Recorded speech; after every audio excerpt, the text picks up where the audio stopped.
Oi, gente, mais um ataque aos direitos trabalhistas. A hora extra e o trabalho com pagamento dobrado nos domingos acabou. E eu vou explicar isso em mais detalhes no vídeo de hoje. E falar um pouco mais também sobre a medida provisória da liberdade econômica, né? Que nem de todo ela é ruim, mas eu vou focar na questão dos direitos trabalhistas no início do vídeo. Se você gosta do que a gente faz aqui na Nova Máquina do Tempo, você se inscreve no canal, dá um like, compartilha e tudo mais. E se você gostar muito, se inscreva nas nossas outras redes sociais ou se torne apoiador. Links vão estar em um comentário fixado no início dos comentários.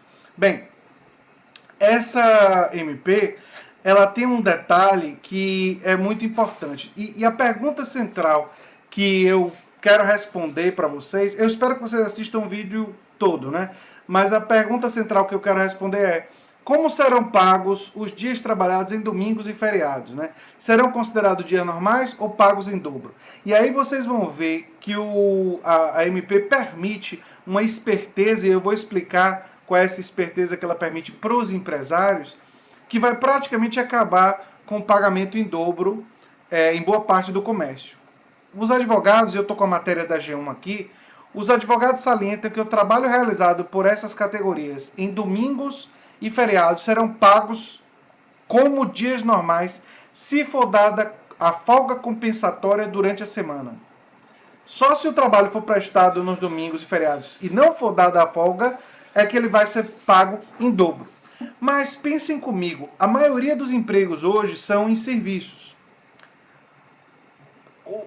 Como é que. Pensem no funcionamento de um shopping, por exemplo, que é uma atividade comercial que funciona, né, nos domingos.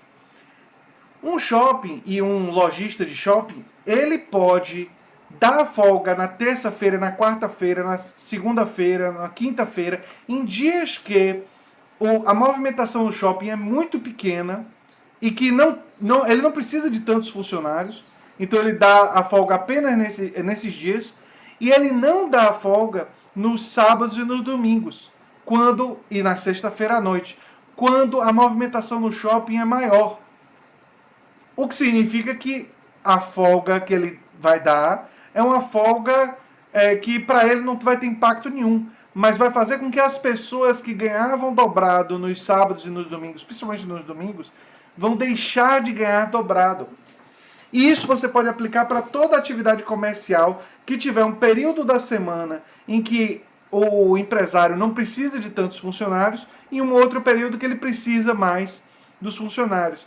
Ele vai poder não precisar mais pagar a hora extra. E se algum trabalhador se irritar, ele pode dizer: olha, se você não estiver gostando, você pode sair e eu vou contratar uma pessoa que se submeta a esse rodízio de colocar um funcionário para folgar na segunda, outro na terça, outro na quarta, outro na quinta, e no final de semana, quando ele precisa de todos, ninguém vai folgar e todo mundo vai trabalhar e ninguém vai receber hora extra por causa disso. Perceberam? Essa é a jogada dessa medida provisória da liberdade econômica. Ela foi aprovada na noite de terça-feira pelos deputados, mas ela vai ter mais uma sessão de análise na quarta-feira para votação de destaques antes de seguir para o Senado, então ela não está finalizada ainda, né? E a proposta, entre outros pontos, altera alguns dispositivos da CLT, define regras para trabalhar aos domingos, como eu falei, registro de ponto e carteira de trabalho digital. Vamos aos pontos, né? O texto, no entanto, teve alguns pontos retirados para facilitar a aprovação. Motoboys continuam com adicional de periculosidade. Sim, eles queriam tirar o adicional de periculosidade de motoboy, sendo que motoboy é um emprego hoje em dia cada vez mais comum com os deliveries, não é? E imagine, o motoboy trabalhando em cidades, como é um trabalho de altíssimo risco, perigosíssimo. Ainda mais quando existe a pressão de entrega em velocidade. Quer dizer, a pessoa está em verdadeiro risco de vida constante, né? Mas pelo menos isso daí foi retirado. E não houve a criação de documento único para transporte que atendeu à reivindicação dos caminhoneiros, que a gente sabe que tem muito poder, né? Eles têm muito poder. Para que a medida provisória não perca a validade, é necessário que o Senado aprove o texto até o dia 27 de agosto. Vamos entender assim o texto. O trabalho aos domingos, eu já expliquei, né? Que o descanso antes dizia que tinha que coincidir com domingo. E agora permite o trabalho aos domingos e feriados, mas o descanso deveria ser preferencialmente ao domingo, mas abre espaço para concessão do benefício em outro dia da semana. Benefício entre aspas, porque o que os empresários vão fazer é deslocar a folga para dias que eles não precisam e botar todo mundo para trabalhar no domingo, né? Se houver necessidade no tipo de negócio que eles têm, né? Também introduz a carteira de trabalho eletrônica. As carteiras de trabalho serão emitidas preferencialmente em meio eletrônico. O documento terá como identificação única do empregado o número do CPF. As empresas terão 5 dias úteis a partir da data da admissão para fazer as anotações. Essa medida me parece uma medida boa, né? A princípio, alguém teria que me convencer que ela é ruim. Registro de ponto. A proposta dispensa que empresas com 20 funcionários ou menos registrem o ponto dos trabalhadores, deixando essa obrigatoriedade para negócios maiores. Também, a princípio, não vejo problema, mas, enfim, teria que analisar com mais cuidado, né? Bancos vão poder abrir aos sábados. Ela revoga uma lei de 62 que extinguia o trabalho aos sábados em bancos. Com isso, agências vão poder abrir aos sábados. Essa é uma medida que seria melhor se nós tivéssemos mais concorrência bancária.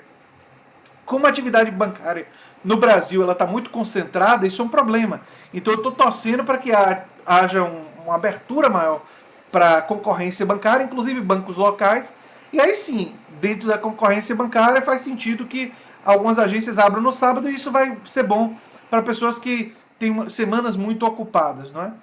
Fim da alvará para atividade de baixo risco, né? Atividade de baixo risco como costureira, sapateiro, startups não precisarão mais de alvará para funcionamento das suas atividades. E essa MP aguarda uma regulamentação a ser feita pelo governo federal ou seguirá legislações estaduais e municipais sobre o tema. Bem, eu acho que a gente tem que ter regulamentação sobre essas atividades ditas de baixo risco, né? Eu vejo eu vejo um certo risco, para uma brincadeira com a palavra, de acabar com qualquer regulamentação, mas facilitar que eles possam começar não é de todo ruim. Eu gostaria de ver uma facilidade maior para a formação de cooperativas democráticas de trabalhadores, né? Já existem algumas facilidades na lei, mas eu gostaria de ver mais e infelizmente não aconteceu nessa MP, né? Nessa medida provisória. Fim do E-Social, o sistema de escrituração digital de obrigações fiscais, previdenciárias e trabalhistas que unifica o envio de dados sobre trabalhadores. Vai ser substituído por um sistema de informações digitais mais simples. Mas não teve muitos detalhes de como é que vai ser esse novo sistema de informações digitais. Novamente, eu fico preocupado com uma coisa que não foi tão detalhada anteriormente. Espero que seja mais detalhada, né? Aí eles criaram uma coisa chamada abuso regulatório. Eles criaram a figura do abuso regulatório. É uma infração cometida pela administração pública quando editar norma que afete ou possa afetar a exploração da atividade econômica. O texto estabelece que criar reservas de mercado e redigir normas que impeçam a entrada de outras empresas no mercado como abuso regulatório. Bem, eu seria favorável a medidas de democratização dos meios de comunicação, da gente não ter tanta regulação nos meios de comunicação, no sentido de impedir que eles existam ou atuem no mercado brasileiro. Por quê? Eu acho que foi ótimo o BBC Brasil, o País, o The Intercept e outros desse tipo aqui no Brasil.